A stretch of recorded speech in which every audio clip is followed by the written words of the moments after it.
नमस्कार साथियों, आप सभी का स्वागत है हमारे YouTube channel DN Jha official में। साथियों, आज मैं बिहार शिक्षक भर्ती एवं सक्षमता परीक्षा के लिए महत्वपूर्ण एससीईआरटी इतिहास के वर्ग 7 की पुस्तक के दूसरे अध्याय की विवेचना करने जा रहा हूं। साथियों, वीडियो थोड़ा लंबा हो सकता है, लेकिन ये बहुत ही महत्वपूर्ण सेशन है। इससे बहुत सारे प्रश्न बनेंगे जो आपके परीक्षा के दृष्टिकोण से बहुत ही महत्वपूर्ण होगा। अतः आप सब अंत तक इस वीडियो को अवश्य देखें। तो आज का हमारा टॉपिक है नए राज्य एवं राजाओं का उदय। शबनम और इमरान दोनों को ऐतिहासिक धारावाहिक देखने का शौक था। ऐसा ही एक धारावाहिक पृथ्वीराज चौहान का दूरदर्शन पर प्रसारण हो रहा था। इस धारावाहिक को देख दोनों के मन में पृथ्वीराज से संबंधित कई प्रश्न पैदा होते हैं, जैसे पृथ्वीराज किस राज्य का राजा था, उस समय इनके समकालीन और कौन कौन राजा हुए, उस समय हमारे देश की राजनीतिक स्थिति कैसी थी। ये सारे प्रश्न बच्चों के दिमाग में उठते हैं। आज हम अपने इस वीडियो लेक्चर में जो महत्वपूर्ण प्रश्न जहां से बन सकते हैं इसकी चर्चा करेंगे।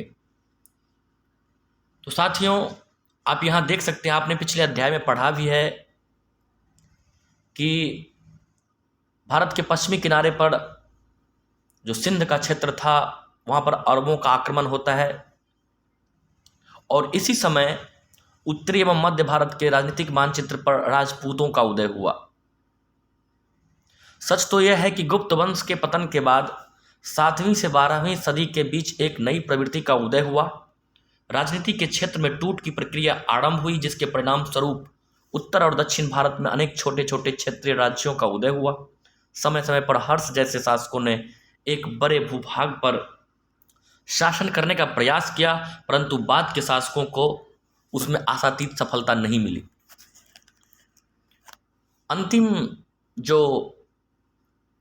आप कहेंगे कि गुप्त शासन के बाद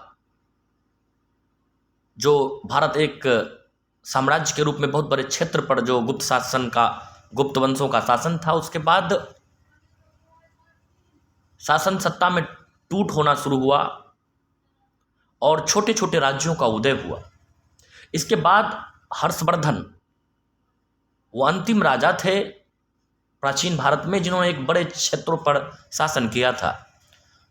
अब हर्षवर्धन के बाद भारत के उत्तर पश्चिम भाग में, पश्चिमोत्तर भाग में इस्लामी आक्रमण शुरू होता है 8वीं शताब्दी में, और ठीक इसी समय भारत में अनेक छोटो छोटो राज्यों का उदय होता है, राजपूत शासकों का उदय होता है। अब नए राजवंश के उदय के संबंध में पढ़ते हैं। मानचित्र 1 में उपमहाद्वीप के विभिन्न हिस्सों में 7वीं से 12वीं शताब्दी के बीच शासन करने वाले प्रमुख राजवंशों को दिखाया गया है। आपको यह जानकर आश्चर्य होगा कि इनमें से कई राजवंश के राजाओं के अधीनस्थ कर्मचारी, सामंत, बड़े भूस्वामी एवं योद्धा सरदार थे। जब उनके स्वामी कमजोर पड़ गए तो उन्होंने अपनी स्वतंत्रता की घोषणा कर दी। उदाहरण के तौर पर राष्ट्रकूट कर्नाटक के चालुक्य राजाओं के अधीन थे। 8वीं सदी के मध्य में एक राष्ट्रकूट प्रधान दंती दुर्ग अपने को शासक के रूप में स्थापित कर राष्ट्रकूट वंश की स्थापना कर डाली। दक्षिणा पथ के उत्तरी भाग में मान्यखेत उसकी राजधानी थी। इसे आप मानचित्र 1 में देख सकते हैं। कुछ अन्य शासक जैसे गुर्जर प्रतिहार संभवतः ब्राह्मण थे। इन्होंने अपने परंपरागत कार्य छोड़कर शस्त्र अपना लिया और मध्य भारत, राजस्थान एवं गुजरात में एक स्वतंत्र राजवंश की स्थापना की। इस वंश का महत्वपूर्ण राजा नागभट्ट प्रथम था, जिसने अरबों से लोहा लिया। ग्वालियर प्रशस्ति में उसे मलच्छों का नाशक बताया गया है। तो साथियों, ये है 7वीं से 12वीं शताब्दी के बीच जो भारत के विभिन्न भागों में अनेक राजवंशों का शासन था। इस मानचित्र में इसको दिखाया गया है। बहुत स्पष्ट आपको नहीं दिख रहा होगा, तो आइए इस टॉपिक को समझते हैं, इससे आप बातें स्पष्ट हो जाएगी। तो जो महत्वपूर्ण राजवंश थे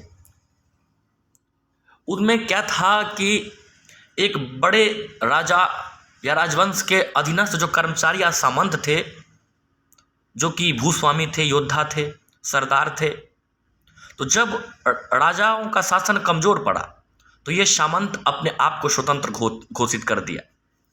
जैसे आपने राष्ट्रकूट वंश के बारे में आगे पढ़ेंगे। राष्ट्रकूट वंश जो पहले थे कर्नाटक के चालुक्य राजाओं के अधीन थे, यानी राष्ट्रकूट चालुक्य राजाओं के अधीन थे।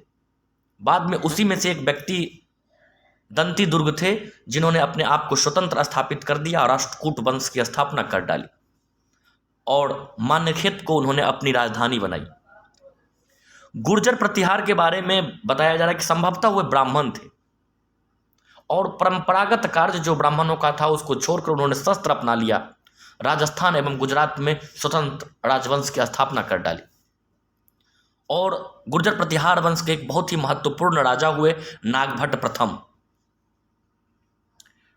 जिन्होंने अरबों से भी लोहा लिया था और ग्वालियर प्रशस्ति में उन्हें मलेच्छों का नाशक बताया गया है। तो बहुत प्रश्न यहां से बनेंगे साथियों, बस चीजों को सुनना है और समझना है। जैसे अब कहेगा गुर्जर प्रतिहार वंश किस वर्ण से या जाति से संबंध रखते थे, तो संभवतः वो क्या थे, ब्राह्मण थे। इसके महत्वपूर्ण राजा कौन थे, नागभट्ट प्रथम। ग्वालियर प्रशस्ति किससे संबंधित है, तो नागभट्ट प्रथम से। ग्वालियर प्रशस्ति में नागभट्ट प्रथम को क्या बताया गया है, मलेच्छों का नाशक बताया गया है। तो इस तरह से बहुत प्रश्न बनेंगे। आप अगर सीधे प्रश्नों को ही देखेंगे, अध्ययन करेंगे, तो ये चीजें आपके दिमाग में अस्थायी रूप से नहीं आएगी। लेकिन अगर आप टॉपिक वाइज आगे बढ़ेंगे तो चीजें प्रश्न उत्तर के साथ साथ उस कंसेप्ट को आप समझ पाएंगे और कंसेप्ट बन जाने के बाद ये दीर्घकालीन आपके अंदर जो समा जाएंगे। आप इन प्रश्नों को किसी भी तरह से घुमाकर अगर पूछा जाएगा तो सॉल्व कर पाएंगे। आगे बढ़ते हैं साथियों। कुछ उदाहरण ऐसे भी है जहां नए शासक उस क्षेत्र के महत्वपूर्ण व्यक्तियों द्वारा चुने गए थे। बिहार एवं बंगाल के प्रथम पाल शासक गोपाल का चयन ऐसे ही हुआ था। तिब्बती इतिहासकार लामा तारनाथ भी इसकी पुष्टि करते हैं। खलीमपुर ताम्रपत्र से भी ज्ञात होता है कि अराजकता से तंग आकर बंगाल की प्रजा ने स्वयं गोपाल को अपना राजा चुना। इसी के वंशज आगे पाल वंश के नाम से प्रसिद्ध हुए। तो पाल वंश का शासन गोपाल में घोर अराजकता की स्थिति थी। इतिहासकार लामा, जो कि तिब्बत के थे, तिब्बती इतिहासकार लामा तारनाथ ये पुष्टि करते हैं कि बंगाल में अराजकता की स्थिति थी और उसे तंग आकर वहां के लोगों ने गोपाल को अपना शासक चुना और गोपाल को ही पाल वंश का संस्थापक माना जाता है। यानी उसके बाद जो उसके उत्तराधिकारी हुए वो पाल वंश के शासक कहलाए, अर्थात गोपाल को पाल वंश का संस्थापक माना जाता है। और इनका जो शासन का क्षेत्र था वो बंगाल, यानी भारत के पूर्वी हिस्से में बंगाल के क्षेत्र में वो शासन करते थे। कुछ उदाहरण महिला शासकों का भी है। महिला शासक का सबसे जाना माना उदाहरण कश्मीर की रानी का है, जो दिद्दा बड़ी बहन के नाम से लोकप्रिय थी। वह मंत्रियों और सेना की मदद से रानी बनी। ऊपर वर्णित दृष्टांतों से हम समझ सकते हैं कि यह जरूरी नहीं था कि शासक किसी शासकीय परिवार से ही संबंधित हो। अधीनस्थ कर्मचारी कुछ स्थितियों में भी शासक बन सकते थे। अन्य लोग मंत्रियों, सैनिकों और महत्वपूर्ण लोगों के समर्थन से शासक बने। इस काल के इतिहास में 4 राजपूत वंश सबसे प्रसिद्ध है। वे प्रतिहार या परिहार, चौहान या चाहवान, सोलंकी या चालुक्य और परमार थे। कई सामंतों ने भी स्वतंत्र राजवंश की स्थापना की। तो आपने देखा कि ये जरूरी नहीं था कि राजा किसी राजवंश से भी हो। प्रतिभाशाली व्यक्ति भी अपने ताकत के बल पर, अपने कौशल के बल पर नए राजवंश की स्थापना करते थे और राजा बनते थे। और ये मध्यकाल को राजपूत काल भी कहा जाता है। इसमें जो प्रारंभिक मध्यकाल को आप राजपूत काल भी कह सकते हैं। इसमें महत्वपूर्ण 4 राजपूत राजवंश थे, प्रतिहार, चौहान, परमार। इनके अलग अलग नाम भी है। प्रतिहार को परिहार कहा जाता है, चौहान को चहवान कहा जाता है, सोलंकी को चालुक्य कहा जाता और परमार थे। ये 4 राजवंश महत्वपूर्ण थे प्रारंभिक मध्यकाल में, अर्थात 7वीं 8वीं से 12वीं शताब्दी तक इन 8वीं से 12वीं शताब्दी तक इन राजवंशों का भारत के बड़े हिस्सों में शासन था। सामंत। अब सामंत क्या होता है साथियों, तो आप समझ रहे होंगे कि बड़े राजाओं के अंदर जो उनके विभिन्न विभागों को देखने वाले सामंत, राय, ठाकुर, राणा, ये सब लोग होते थे।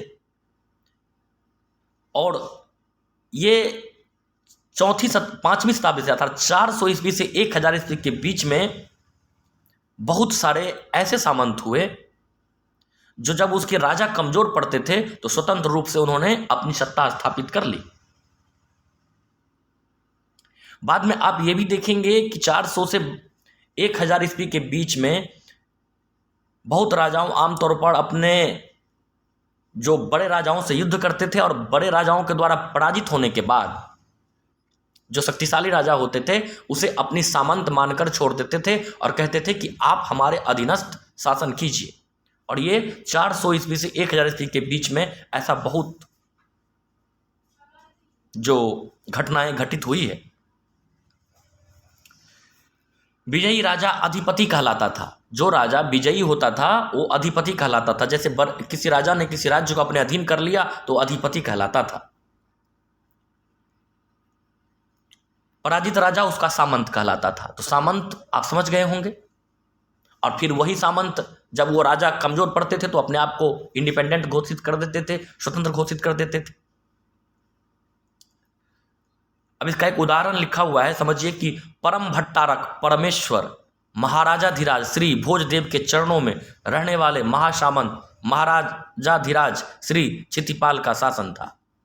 अब आप देख रहे हैं कि एक परम भट्टारक परमेश्वर महाराजाधिराज श्री भोजदेव के चरणों में रहने वाले महासामंत महाराजाधिराज श्री क्षितिपाल का शासन था। अब एक बड़े राजा के अंतर एक महासामंत भी है, उनका शासन था।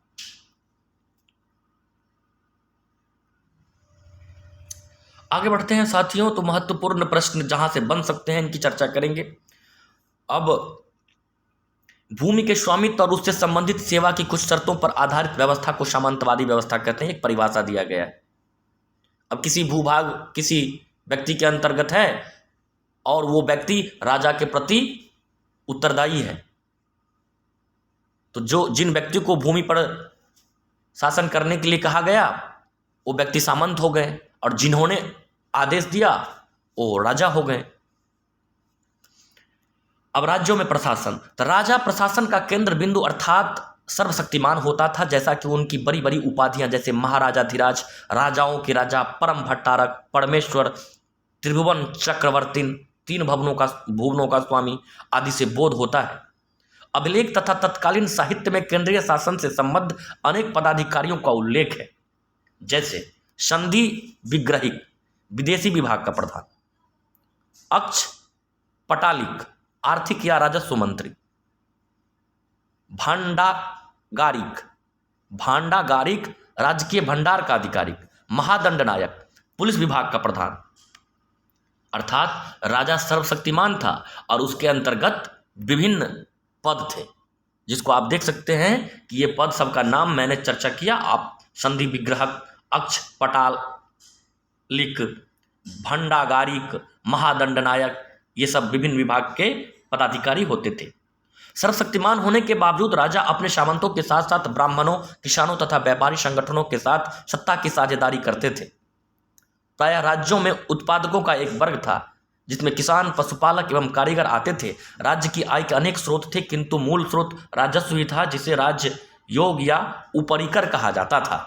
राजस्व को राजयोग या उपरिकर कहा जाता था और आय का मुख्य स्रोत जो था वो राजस्व था अर्थात कर संग्रह था।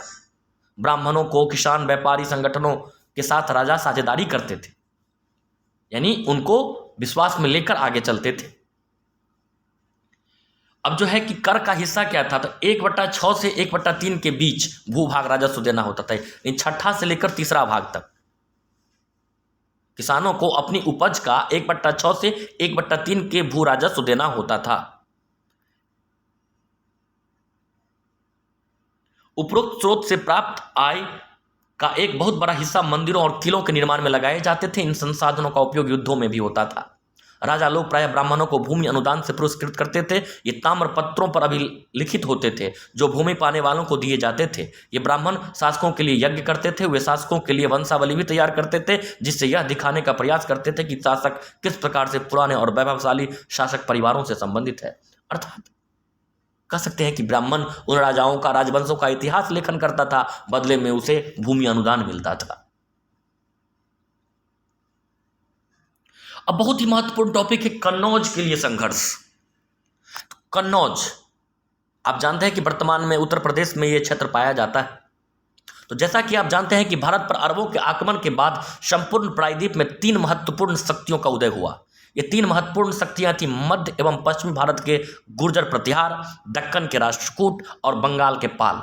अपने अपने क्षेत्रों में इन सभी ने लंबे समय तक राज किया, किंतु इन सभी का अधिकांश समय आपसी संघर्ष में बीता। इन संघर्ष का अखाड़ा कन्नौज बना। आइए इस पर गौर करें कि कन्नौज आखिर क्यों इनके संघर्ष का केंद्र बिंदु बना।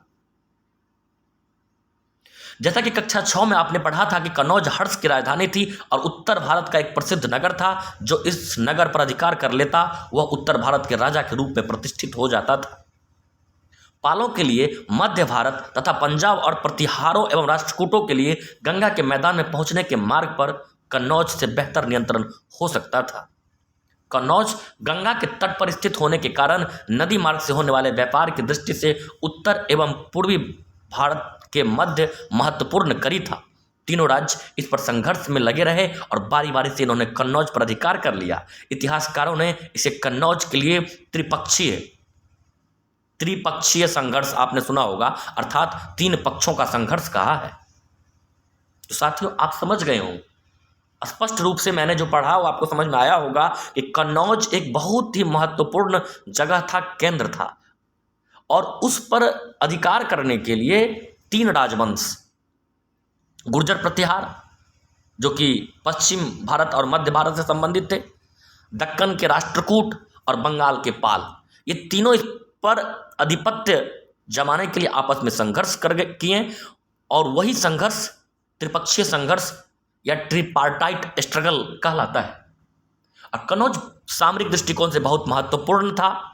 यहाँ गंगा नदी के किनारे होने के कारण इसे नदी मार्ग भी जुड़ा हुआ था और कन्नौज पर जो शासन होता था उसके माध्यम से विभिन्न क्षेत्रों में जो उत्तर भारत के क्षेत्र हैं उस पर शासन करना आसान होता था। तो ये आपने देखा, यहाँ लिखा भी हुआ, आप इसे पढ़ भी सकते हैं कि कन्नौज वो अखाड़ा था जिस पर अखाड़ा बना जिस पर पाल, गुर्जर प्रतिहार एवं राष्ट्रकूट तीनों ने संघर्ष किया, तीनों ने युद्ध किया उस पर अधिकार करने के लिए। और वो सामरिक दृष्टिकोण से, आर्थिक दृष्टिकोण से, राजनीतिक दृष्टिकोण से, सभी दृष्टिकोण से महत्वपूर्ण स्थान था। और इसी जो कन्नौज के पर संघर्ष के लिए जो युद्ध हुआ इन 3 राजवंशों में, इसी संघर्ष को त्रिपक्षीय संघर्ष या ट्रिपार्टाइट स्ट्रगल कहा गया। साथियों समझ गए होंगे, विशेष बातें लिखी हुई है, आप इसे पढ़ भी सकते हैं। आगे बढ़ते हैं। सामंतों की अवज्ञा और उत्तर पश्चिम तथा दक्षिण के आक्रमणों ने उत्तरी भारत को और भी कमजोर कर दिया। जब उन पर उत्तर पश्चिम से तुर्कों का आक्रमण हुआ तब वे सही ढंग से अपनी रक्षा न कर सके। इन आक्रमण करने वालों में सबसे पहला महमूद गजनवी था। अब ये 3 राजवंश आपस में इतने लड़ते रहे कि इन्होंने तीनों को कमजोर कर दिया और तीनों कमजोर हो गए। और जब उन पर उत्तर पश्चिम से तुर्कों का आक्रमण हुआ तो सही ढंग से अपनी रक्षा भी नहीं कर सका। इस आक्रमण को करने वाले तुर्कों का जो आक्रमण था, आपने देखा हो कि भारत पर पहला इस्लामी आक्रमण, याद रखेंगे, मोहम्मद बिन कासिम का था। तो वो मोहम्मद बिन कासिम अरब के थे, तो अरबी आक्रमण था। अब जो महमूद, उसके बाद महमूद गजनवी का आक्रमण जो होता है तो वो तुर्क है। तो भारत पर पहला तुर्क आक्रमण जो अगर पूछा जाएगा आपसे तो आप महमूद गजनवी को सिलेक्ट कीजिएगा। तो याद रखिए, इस्लामी आक्रमण पूछा जाएगा तो मोहम्मद बिन कासिम 712 ईस्वी में सिंध पर आक्रमण करता है। जो कि अरबी आक्रमण भी पूछा जाए तो आंसर वही होगा। तुर्क आक्रमण पूछा जाए पहला तो महमूद गजनवी होगा, ये याद रखिएगा। इससे पहले कि हम आक्रमणों का अध्ययन करें, इस विषय में यह जानना आवश्यक है कि उस समय भारत की राजनीतिक और सामाजिक स्थिति क्या थी। उस समय संपूर्ण प्रायद्वीप अनेक छोटे छोटे राज्यों में बटा था। इनके आपसी संबंध इतने अच्छे नहीं थे। उत्तर भारत में हिंदुशाही, कन्नौज, कालिंजर, गुजरात, बुंदेलखंड, मालवा, बंगाल, कश्मीर इत्यादि कुछ प्रमुख राज्य थे। इनमें कोई भी राज्य इतना शक्तिशाली नहीं था जो इन्हें एक रखकर योग्य नेतृत्व प्रदान कर सके। राजनीतिक एकता के अभाव में सामंतीकरण की प्रक्रिया भी जारी रही। एक केंद्रीय राज्य के अंतर्गत अनेक छोटे छोटे छोटे बड़े सामंतों का अस्तित्व था। ये सामंत अपनी क्षेत्रीय चेतना तथा सैनिक शक्ति द्वारा केंद्रीय सत्ता को कमजोर करने का अवसर तलाशते रहते थे। यद्यपि राजपूत उस समय उत्तर भारत की महत्वपूर्ण राजनीतिक शक्ति थे, पर उनकी कुछ अपनी कमजोरियां थीं। राजपूतों में युद्ध को गौरवपूर्ण रूप प्रदान किया गया था। प्रायः शासक अपने सम्मान की रक्षा के लिए आपस में ही युद्ध करने के लिए तत्पर रहते थे। इन राज्यों में बाहरी आक्रमणकारियों का मिलकर सामना करने की भावना नहीं के बराबर थी।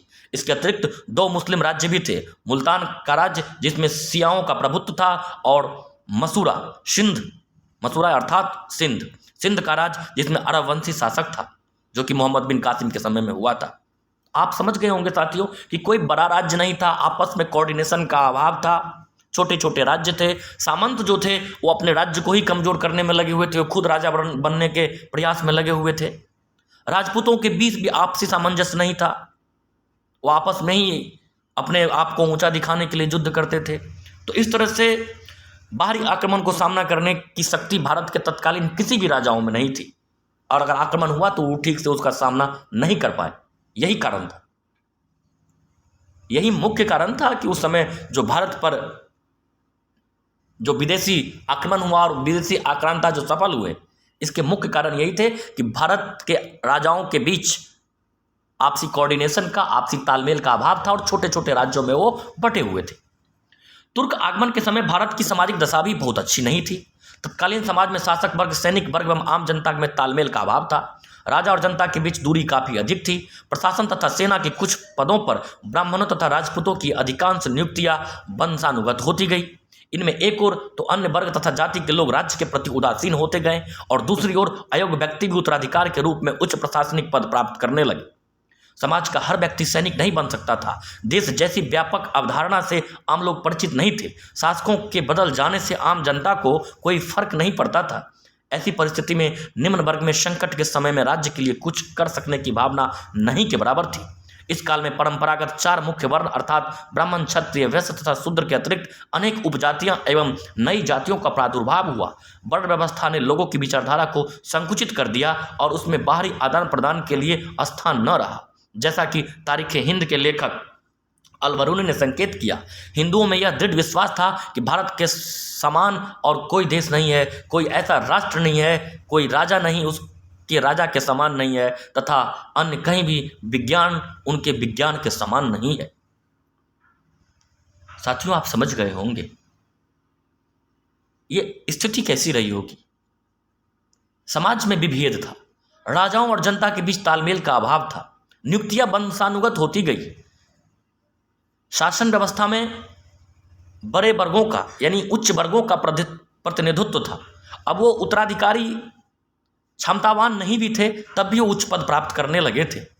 इससे जो सामान्य जनता, निम्न जाति के लोग थे, वो उनका शासन से मोह भंग होता गया, रुचि कम होती गई, व्यवस्था के प्रति वो उदासीन होते गए। फिर वो जो ब्राह्मण, क्षत्रिय, वैश्य, शूद्र के अतिरिक्त, ये तो 4 क्लासिफिकेशन जो था, इसके अतिरिक्त अनेक उपजातियां, नई जातियों का प्रादुर्भाव हुआ। ये व्यवस्था संकुचित कर दिया था लोगों को, आपस में बातचीत का अभाव था। तारीख़ हिंद में अल-बरूनी, याद रखिएगा, अल-बरूनी ने तारीख़ हिंद लिखा था, और उसमें ये लिखा है कि हिंदुओं को ये कहते हैं ना, ओवर कॉन्फिडेंस, अपने आप पर, अपनी संस्कृति पर, अपनी सभ्यता पर बहुत गर्व था कि हमारे जैसा कोई देश ही नहीं है, ऐसा कोई राष्ट्र नहीं है, कोई राजा उनके राजा के समान नहीं है, तथा विज्ञान भी हमसे आगे कहीं नहीं है। ये अहंकार, ये चीज कमजोर किया, और इससे जो आक्रांता थे, जो विदेशी आक्रमणकारी थे, उन्हें बल मिला। आइए अगला महत्वपूर्ण टॉपिक, महमूद गजनवी। गजनी आधुनिक अफगानिस्तान में स्थित एक छोटा सा राज्य था एवं तुर्क सरदार ने 10वीं शताब्दी में इस राज्य की स्थापना की थी। उसके उत्तराधिकारियों में महमूद भी था। वह गजनी को एक बड़ा और शक्तिशाली साम्राज्य बनाना चाहता था, अतः उसने मध्य एशिया के कुछ भागों, ईरान और उपमहाद्वीप के उत्तर पश्चिम के हिस्से को जीत लेना चाहा। सन 1010 और 1025 के बीच महमूद ने उत्तर भारत के केवल उन नगरों पर आक्रमण किया जिसमें बहुत से संपन्न मंदिर थे। इन नगरों में मथुरा, थानेश्वर, कन्नौज, वृंदावन और सोमनाथ थे। इनमें गुजरात का सोमनाथ मंदिर अपने धन और वैभव के लिए काफी प्रसिद्ध था। सन 1030 ईस्वी में महमूद की मृत्यु हो जाने पर उत्तर भारत के लोगों को राहत मिली, क्योंकि उसके आक्रमणों से सामान्य जनजीवन प्रभावित होता था। साथियों, महमूद गजनवी, तो गजनवी जो आप सुनते हैं, तो गजनी एक स्थान का नाम है जो अफगानिस्तान में है, छोटा सा राज्य था। और तुर्क सरदार ने 10वीं शताब्दी में इस राज्य की स्थापना की थी, गजनी की, और उसी का एक उत्तराधिकारी था महमूद। और गजनी को वो एक बहुत बड़ा शक्तिशाली साम्राज्य बनाना चाहता था और मध्य एशिया के बहुत भाग, ईरान उपमहाद्वीप के उत्तर पश्चिम हिस्से को जीत लेना चाहा। कामयाब भी हुआ। सन 1010 और 1025 के बीच महमूद गजनवी ने भारत के नगरों पर आक्रमण करना प्रारंभ किया और उन्होंने 17 बार आक्रमण किया था। महमूद गजनवी ने भारत पर 17 बार आक्रमण किया था और वो भारत के वैभव को जानते थे और उन्हीं स्थानों पर वो ज्यादा उनका आक्रमण था जहां पर संपन्न थे मंदिर। उस समय मंदिरों में बहुत ज्यादा धन संपदा होता था, उन्हीं पर वो आक्रमण करते थे। मथुरा, थानेश्वर, कनौज, वृंदावन, सोमनाथ, इन सभी जगह उनका आक्रमण हुआ। और सबसे महत्वपूर्ण उनका आक्रमण था गुजरात में जो सोमनाथ का मंदिर है, जिस पर उन्होंने 1025 ईस्वी में आक्रमण किया था। 1030 में जब इनकी मृत्यु हुई तो उत्तर भारत के लोगों को थोड़ा राहत मिला।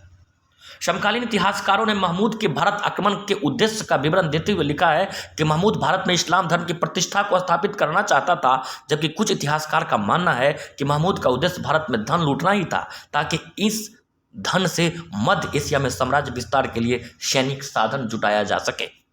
इतिहासकारों में दो मत है। कुछ इतिहासकार मानते हैं कि महमूद गजनवी भारत में साम्राज्य स्थापित करना चाहता था, जबकि कुछ इतिहासकार ये कहते हैं कि महमूद भारत में साम्राज्य स्थापित नहीं करना चाहता था, बल्कि यहां से लूटे गए धन के माध्यम से मध्य एशिया में अपने साम्राज्य का विस्तार करना चाहता था। आशा करता हूं चीजें आपको समझ आ रही होंगी। साथियों, आक्रमणों का प्रभाव, महमूद के आक्रमणों का प्रभाव भारत पर अस्थायी नहीं प्रतीत होता है। उसने भारत में कोई अस्थायी राज्य बनाने का प्रयास नहीं किया। हर विजय अभियान के बाद लूटकर वह गजनी वापस लौटता रहा। भारत पर उसने लगभग 17 बार आक्रमण किया और प्रत्येक बार भारतीय राजाओं की सैनिक शक्ति को आघात पहुंचाया तथा उन्हें पराजित किया। इन आक्रमणों से बाहरी शक्तियों को भारत की राजनीतिक एवं सैनिक दुर्बलता का पता चला। आगे चलकर तुर्क और अफगानों ने कई बार भारत पर चढ़ाई की तथा एक अस्थायी साम्राज्य की स्थापना में सफल रहे। अपनी नकारात्मक छवि के बावजूद महमूद के आक्रमणों ने इस्लामी और हिंदू संस्कृति के बीच संपर्क में योगदान दिया। शाहनामा नामक महाकाव्य का लेखक फिरदौसी उसी के संरक्षण में रहा। उसी ने मध्य एशिया के प्रसिद्ध विद्वान अल-बरूनी को भारत भेजा। उसने भारत के संबंध में अपनी प्रसिद्ध रचना तहकीकाते हिंद लिखी। इस पुस्तक में भारत और यहाँ के निवासियों के सामाजिक जीवन का विस्तार से वर्णन किया गया है। महमूद गजनवी के आक्रमणों के लगभग 150 वर्षों बाद तुर्कों के आक्रमण का दूसरा चरण उत्तरी भारत में आरंभ हो गया। इन आक्रमणों का नेतृत्व गौड़ के शासक मोहम्मद गोरी ने किया। साथियों, इसकी चर्चा हम बाद में करेंगे, पहले मोहम्मद गोरी की चर्चा कर लेते हैं। इसकी चर्चा मैंने की और बहुत सारे बातों को मैंने पहले ही बता दिया। फिर भी महमूद गजनवी के आक्रमण से ये बात लगभग तय हो गई कि वो बार बार यहाँ लूट कर धन गजनी ले जाता था वापस। 17 बार आक्रमण किया, जैसे कि मैंने बता दिया। इनके लगातार आक्रमण से भारत की राजनीतिक एवं सैनिक दुर्बलता का इन लोगों को पता चला। आगे चलकर तुर्क अफगान भी कई बार भारत पर चढ़ाई की। साम्राज्य की स्थापना करने में वो लोग सफल भी रहे। अब कुछ नकारात्मक बात के अतिरिक्त सकारात्मक बात भी है। महमूद के आक्रमणों ने इस्लामी और हिंदू संस्कृति के बीच में संपर्क में योगदान दिया, स्वाभाविक है। अब उनकी संस्कृति से यहाँ के लोग भी परिचित हुए और मिलीजुली संस्कृति, जिसके बारे में हमने पिछली चैप्टर में पढ़ाया था, जिसको गंगा जमुनी तहजीब संस्कृति भी कहते हैं, यानी हमारी संस्कृति में उनकी संस्कृति का भी योगदान होना। मध्य एशिया के प्रसिद्ध विद्वान थे, पहले तो ये शाहनामा नामक पुस्तक था जिसके लेखक फिरदौसी है, याद रखिएगा। मध्य एशिया के एक प्रसिद्ध विद्वान थे अल-बरूनी,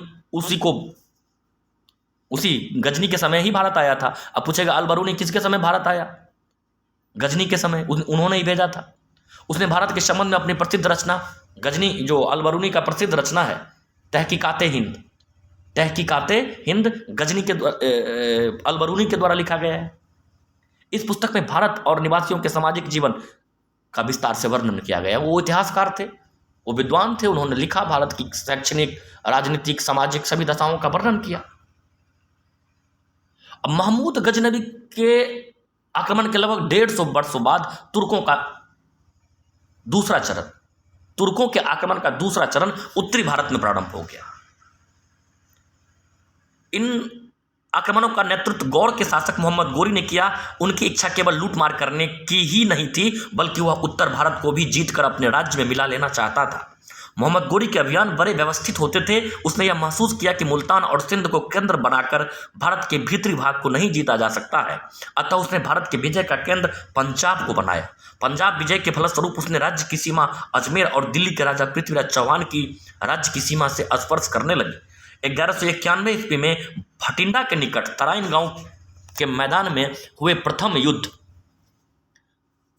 में गोरी पराजित हुआ। इस पराजय की परवाह किए बिना 1192 में तराइन के द्वितीय युद्ध में उसने पृथ्वीराज को पराजित किया। तराइन की जीत से उत्तरी भारत में तुर्की राज्य की स्थापना को लगभग निश्चित कर दिया।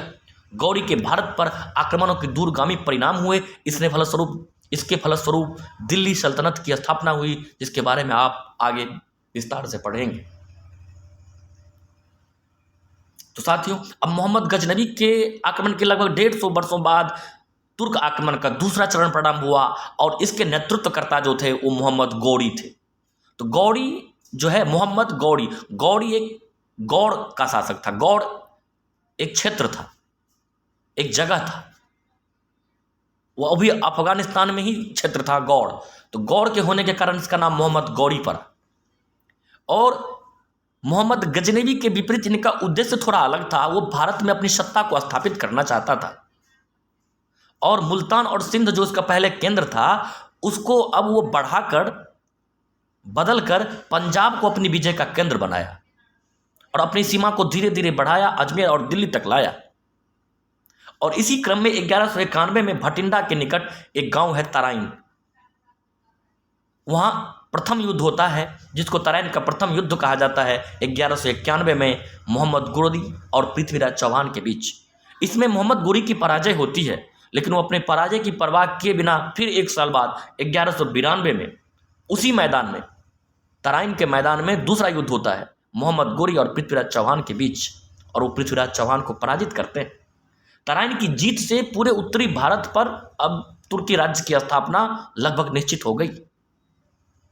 गौरी के आक्रमण का भारत पर बहुत दूरगामी परिणाम हुआ और देखते हैं कि मोहम्मद गोरी के बाद ही भारत में जो आप देखते हैं कि तुर्क शासन का स्थापना होता है और जो 1206 से लेकर 1526 तक 5 राजवंश की स्थापना होती है, जिसे सल्तनत काल के नाम से जाना जाता है, जिसमें आप कह सकते हैं कि पहले गुलाम वंश, फिर खिलजी वंश, तुगलक वंश, सैयद वंश और लोदी वंश, ये 5 राजवंश 1206 से लेकर 1526 अर्थात बाबर के आने से पहले तक भारत पर शासन करते हैं, दिल्ली को केंद्र बनाकर, और इस काल को सल्तनत काल कहा जाता है। इसकी चर्चा हम आगे करेंगे साथियों। अब यहां देख सकते हैं एक नया शहर, अनेक राज्य थे मानचित्र में दिखाया गया है। गौड़ कृष्णा नदी के ऊपर के राज्य, दक्षिण पथ के राज्य तथा कृष्णा नदी से दक्षिण के राज्य, सुदूर दक्षिण के राज्य थे। दक्षिण पथ के राज्यों में राष्ट्रकूट तथा चालुक प्रमुख थे। अब दक्षिण भारत की, उत्तर भारत की हम बात कर रहे थे अभी, अब ये दक्षिण भारत के बारे में बताया जा रहा है। कृष्णा नदी के उत्तर के राज्य, दक्षिण पथ के राज्य तथा कृष्णा नदी से दक्षिण के राज्य, सुदूर दक्षिण के राज्य थे। दक्षिण पथ के राज्यों में राष्ट्रकूट तथा चालुक्य प्रमुख थे। अब दक्षिण पथ के राज्यों में 2 राजवंश, राष्ट्रकूट और चालुक्य, इनके बारे में आप समझ चुके हैं। सुदूर क्षेत्र में राज्यों में चोल, चेर, पांड्य आदि प्रमुख थे। और दक्षिण जाएंगे तो चोल थे, चेर थे, पांड्य थे। आधुनिक मदुरई क्षेत्र में चोल साम्राज्य के, दक्षिण में पांड्य राज्य था। आधुनिक केरल प्रांत में चेर वंश का शासन था। यह दक्षिण भारत की हम बात कर रहे हैं। इससे पहले आगे बढ़ते हैं, यहाँ बॉक्स में कुछ लिखा हुआ है। एक नया शहर, राजेंद्र चोल अपनी सेना को गंगा नदी तक ले गया, वहां से गंगा का पानी लेकर और अपने नए शहर में इस पानी को रखा। यह शहर गंगईकोंड चोलपुरम के नाम से जाना गया। इसका अर्थ था चोल शासक का नगर जो गंगा को लेकर आया था, अर्थात जिसने उत्तर भारत पर विजय प्राप्त की। यानी चोल वंश का शासक था राजेंद्र चोल, और उन्होंने गंगा के मैदान तक उनका शासन था, यानी गंगई कोंड चोलपुरम के नाम से जाना गया ये शहर। तो इसकी चर्चा विस्तृत रूप से होगी बाद में। चोल राजाओं ने तंजौर के आसपास के क्षेत्रों में तमिलनाडु में अपना शासन प्रारंभ किया। धीरे धीरे पल्लव वंश के शासक और अन्य स्थानीय शासकों को पराजित कर अपने को दक्षिण में सबसे शक्तिशाली बना लिया। लेकिन साम्राज्य की स्थापना करने वाले आरंभिक चोल शासकों में विजयालय 846 से 871 ईस्वी था। उसने तंजौर को जीतकर अपने आप को एक स्वतंत्र राज्य का शासक घोषित किया। चोल राजा तंजौर के आसपास के क्षेत्र तमिलनाडु से अपना शासन प्रारंभ किया और धीरे धीरे उन्होंने पल्लव को हराया, स्थानीय शासकों को पराजित किया और दक्षिण में सबसे शक्तिशाली राजा बन गया। अपने आरंभिक साम्राज्य की स्थापना करने वाले जो चोल वंश के, अगर पूछा जाए, चोल वंश के संस्थापक विजयालय को ही माना जाता है। वो तंजौर को जीतकर अपने आप को एक स्वतंत्र शासक घोषित किया। तो चोल वंश का संस्थापक विजयालय, याद रखिए। चोल वंश के राजा में सबसे उल्लेखनीय राजा राज प्रथम और उसका पुत्र राजेंद्र चोल है। राज प्रथम 958 से 1016 ईस्वी एक कुशल सेना संचालक था और उसने अनेक दिशाओं में आक्रमण किए। राज दक्षिण पूर्व एशिया के व्यापार में अरबों के आधिपत्य से परिचित था, अतः वह एक सामुद्रिक विजय के लिए निकला। उसने श्रीलंका और मालदीव नामक द्वीपों पर अधिकार जमाकर अरबों के आधिपत्य को चुनौती दी। चोल वंश के जो प्रतापी राजा हुए, राजा राज प्रथम, और उन्हीं का पुत्र था राजेंद्र चोल। वो एक कुशल सेना संचालक थे, अनेक दिशाओं में आक्रमण किए।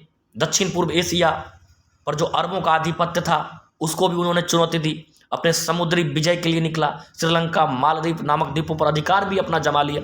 अर्थात अरबों के आधिपत्य को चुनौती देने वाला चोल वंश का शासक राज प्रथम और उनका पुत्र राजेंद्र चोल था। राज का पुत्र राजेंद्र 214 से 244 अपने पिता से भी ज्यादा महत्वाकांक्षी था। उसने एक विशाल जल सेना का गठन किया। उसके दो युद्धों बड़े ही साहसिक और वीरतापूर्ण थे। एक तो वह जिसमें उसकी सेनाएं पूर्व भारत के समुद्र तट से होकर उड़ीसा को पार करते हुए गंगा नदी तक पहुंच गई। राजेंद्र का दूसरा अभियान श्रीलंका एवं दक्षिण पूर्व एशिया, दक्षिण मलाया प्रायद्वीप तथा सुमात्रा के देशों में हुआ था। इस अभियान में उसने जल एवं थल सेना का उपयोग किया। इस अभियान का मुख्य उद्देश्य अपने राज्य के व्यापारिक हितों की रक्षा करना था। साथियों, समझ गए होंगे कि राज का पुत्र था राजेंद्र, और वो अपने पिता से भी ज़्यादा महत्वाकांक्षी निकला। उन्होंने 2 बड़े युद्ध किए और उसमें आप देख सकते हैं कि पहला जो था कि भारत के समुद्र तट से होकर उड़ीसा को पार करती हुई उसकी सेना गंगा नदी तक पहुंच गई, और राजेंद्र का दूसरा अभियान श्रीलंका और मलाया, यानी दक्षिण भारत से उत्तर अभियान गंगा तक पहुंच गया, पहला अभियान। और दूसरा अभियान श्रीलंका और दक्षिण पूर्व एशिया, जिसमें मलाया प्रायद्वीप, सुमात्रा आदि देश शामिल थे। जल और थल यानी जल सेना उनका बहुत सुदृढ़ था। उस समय उनका जल सेना बहुत सुदृढ़ था, और उसी के बलबूते पर, क्योंकि अधिकांश अभियान समुद्री अभियान थे, क्योंकि आपको मालूम है सुमात्रा, जावा, मलाया, श्रीलंका ये सब एक टापू है, और उन पर अभियान करना अर्थात समुद्री सेना जिसके पास होगा वही उन क्षेत्रों पर अपना आधिपत्य स्थापित कर सकता है। और अरब को चुनौती दे रहा था, यानी अरब के जो साम्राज्य थे, अरब के लोगों का जो वहाँ प्रशासन था, वो लोग भी इससे मात खाते थे। निश्चित रूप से उनका मुठभेड़ हुआ होगा, उसे पराजित किए होंगे। चोल प्रशासन, चोल राजाओं के अनेक अभिलेखों से उनकी शासन व्यवस्था की जानकारी मिलती है। राजा राज्य में सबसे अधिक शक्तिशाली व्यक्ति होता था, फिर भी शासन कार्यों के संचालन के लिए अपने मंत्री परिषद की सलाह लेता था। उसके आदेश जिरुवाक्य केल्वी, उसका निजी सचिव, लिख लिया करता था। कुछ अधिकारियों के नाम भी मिलते थे। इनमें ओले नायकम प्रधान सचिव, ओले नायकम, पेरुंदरम प्रधान कर्मचारी एवं सीरुत्तरम निम्न कर्मचारी आदि उल्लेखनीय हैं। इस व्यवस्था से प्रतीत होता है कि चोल शासकों ने सुसंगठित नागरिक सेवा, सिविल सर्विस का विकास किया। आज जो सिविल सर्विस के एग्जाम होता है, बीपीएससी, यूपीएससी, आप देखिए कि यहाँ इसका प्रशासन चोल साम्राज्य में इन चीज़ों का वर्णन मिलता है। राजा प्रधान होता था, लेकिन वो मंत्री परिषद की सलाह लेता था। जिरुवाक्य केल्वी, निजी सचिव, जो राजा कहता था उसको लिख लेता था। ओले नायकम प्रधान सचिव होता था। पिरुनंदरम प्रधान कर्मचारी होता था, सिरुत्तरम। ये सब प्रश्न बनेंगे साथियों। अगर आप किसी भी प्रतियोगी परीक्षा की तैयारी करते हैं तो इन चीजों को नोट करें। अर्थात इनके इस व्यवस्था से, चोल शासन की इस व्यवस्था से यह पता चलता है कि सिविल सर्विस अर्थात नागरिक सेवा का वहां विकास हो चुका था। अनेक अधिकारी नियुक्त किए जाते थे शासन के सहयोग के लिए। आज भी वही होता है।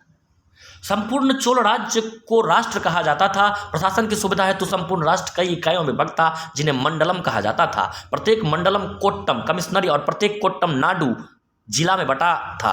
पुनः प्रत्येक नाडु कुर्रम तहसील या ग्राम समूह में विभाजित किया गया था। मंडलम का प्रधान तो राजवंशीय होता था, लेकिन कोट्टम, नाडु व कुर्रम के अनेक अधिकारी व कर्मचारी होते थे। सभी अपने क्षेत्रों की गतिविधियों की सूचना अपने से ऊपर वाली इकाइयों को देते थे। अब देखिए साथियों, चोल शासन में संपूर्ण राज्य को राष्ट्र कहा जाता था और राष्ट्र को मंडलम में बांटा गया था। कोट्टम कमिश्नरी को कहा जाता था। प्रत्येक कोट्टम को नाडु, आप देख रहे तमिलनाडु, नाडु प्रत्येक कोट्टम को नाडु अर्थात जिला में बांटा गया था। और नाडु कुर्रम, जिसको तहसील या ग्राम समूह कहते हैं, इसमें विभाजित था। मंडलम का प्रधान राजवंशीय होता था, लेकिन कोट्टम, नाडु, कुर्रम के अनेक अधिकारी कर्मचारी होते थे। आप देख सकते हैं साथियों कि बिल्कुल जो शासन सत्ता का विकेंद्रीकरण जिसको कहा जाता है, आज जो हम कहते हैं कि जो रूरल ग्रामीण ग्राम पंचायत है या शहरी निकाय में है, इस तरह से आप देखते हैं कि केंद्र से लेकर बिल्कुल जमीन स्तर तक यानी शासन सत्ता का विकेंद्रीकरण आपको यहां से देखने को मिलेगा।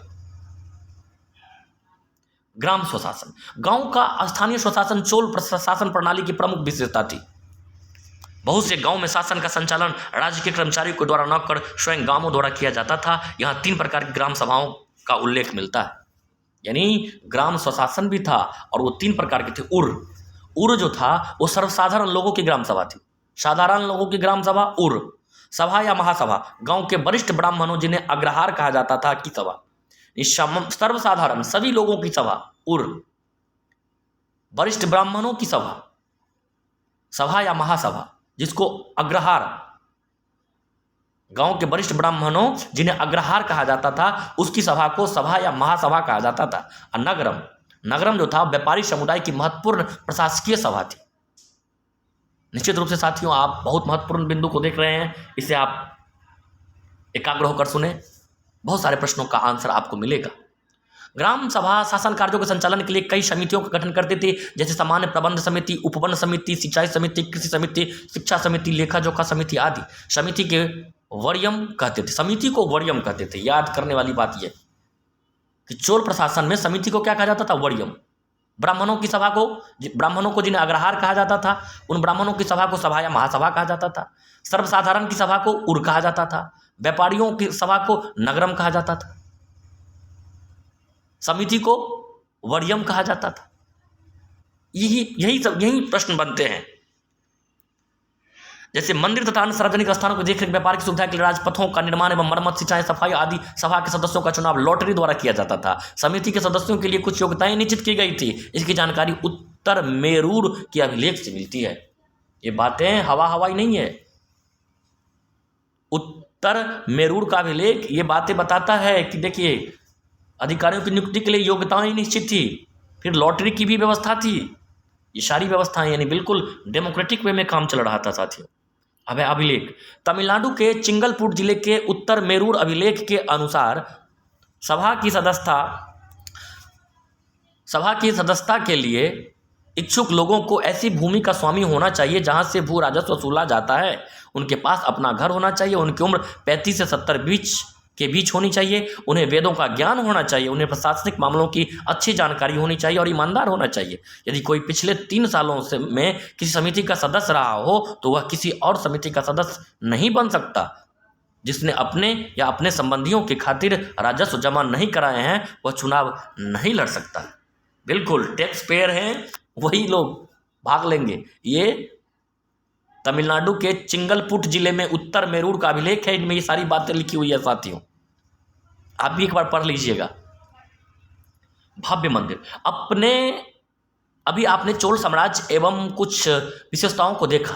उसकी विशेषताओं को देखा। आप सोच रहे होंगे कि साम्राज्य के शासक अपना ज़्यादा समय युद्ध में ही बिताते होंगे, लेकिन चोल राजाओं द्वारा कई वैभवशाली और भव्य मंदिर बनाए गए, जिसमें तंजौर का बृहदेश्वर मंदिर एवं गंगई कोंड चोलपुरम के मंदिर प्रसिद्ध है। ये मंदिर स्थापत्य और मूर्तिकला की सुंदर प्रस्तुति है। इसके बारे में हम आगे विस्तृत रूप से पढ़ेंगे। चोल शासकों के काल में राजाओं, व्यापारियों तथा धन्य लोगों द्वारा मंदिरों को काफी मात्रा में सोना, चांदी एवं बहुमूल्य रत्नों के अतिरिक्त भूमि तथा ग्राम दान दिए जाने लगे।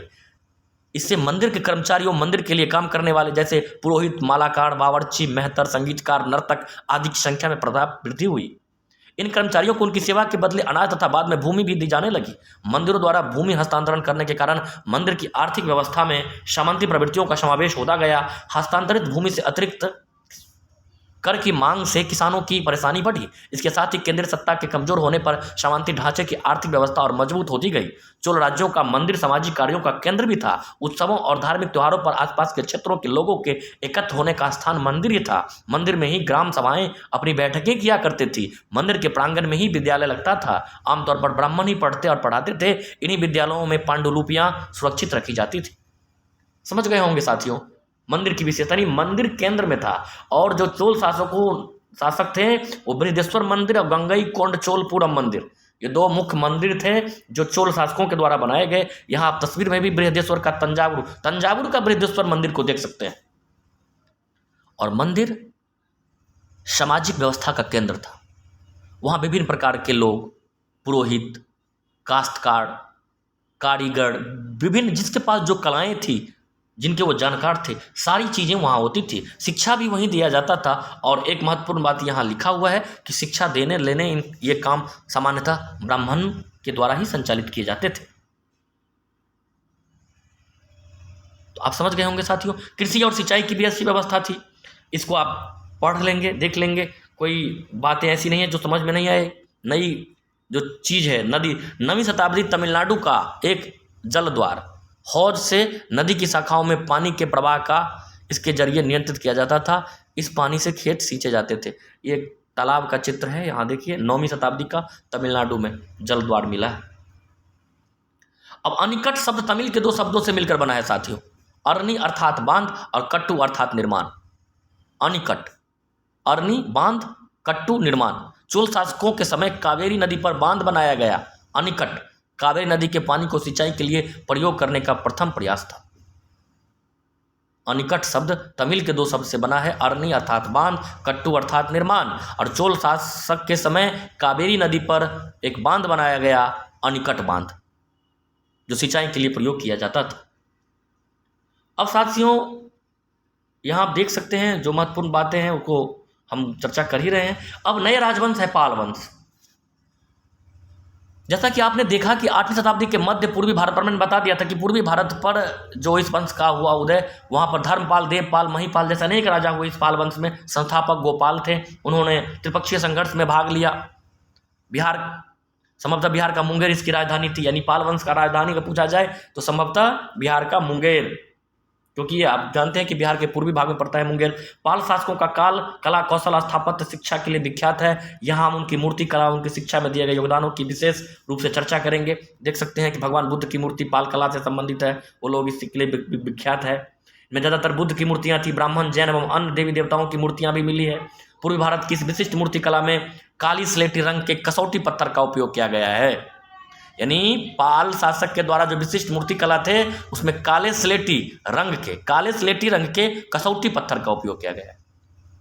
इस शैली की मूर्तियां मुख्यतः पृष्ठ शिला पर उकेर कर बनाई गई है। प्रारंभ में मूर्तियों के प्रभा मंडल अलंकृत नहीं थे, बाद में अलंकृत प्रभा मंडल बनाए गए। साथ ही पृष्ठ शिखा को भी अभिप्रायों से अलंकृत किया गया। पाल कला के अंतर्गत बौद्ध मूर्तियों में बुद्ध के अतिरिक्त बोधिसत्व, तारा, तंत्र यानी बौद्ध देव आदि प्रमुख है। ब्राह्मण देवताओं में विष्णु, शिव, सूर्य, दुर्गा, गणेश आदि की प्रतिमाएं बनी है। जैन मूर्तियों में लगभग सभी तीर्थंकरों का प्रतिनिधित्व देखने को मिलता है। पटना संग्रहालय में संग्रहित पालकालीन सर्वोत्तम उदाहरणों में एक सारी सारण से प्राप्त अवलोकितेश्वर भूमि स्पर्श मुद्रा में बुद्धा, मैत्रेय की प्रतिमाएं आदि प्रमुख है। ये साथ ही आप देख सकते हैं इनका क्षेत्र जो है ना पूर्वी भारत में है। बिहार का वर्तमान जो मुंगेर है और उनका राजधानी था उदंतपुरी, वर्तमान बिहार शरीफ में। जो उनके समय में जो महत्वपूर्ण शिक्षा के केंद्र थे। गोपाल ने अपने शासनकाल में उदंतपुरी में एक मठ तथा विश्वविद्यालय का निर्माण कराया।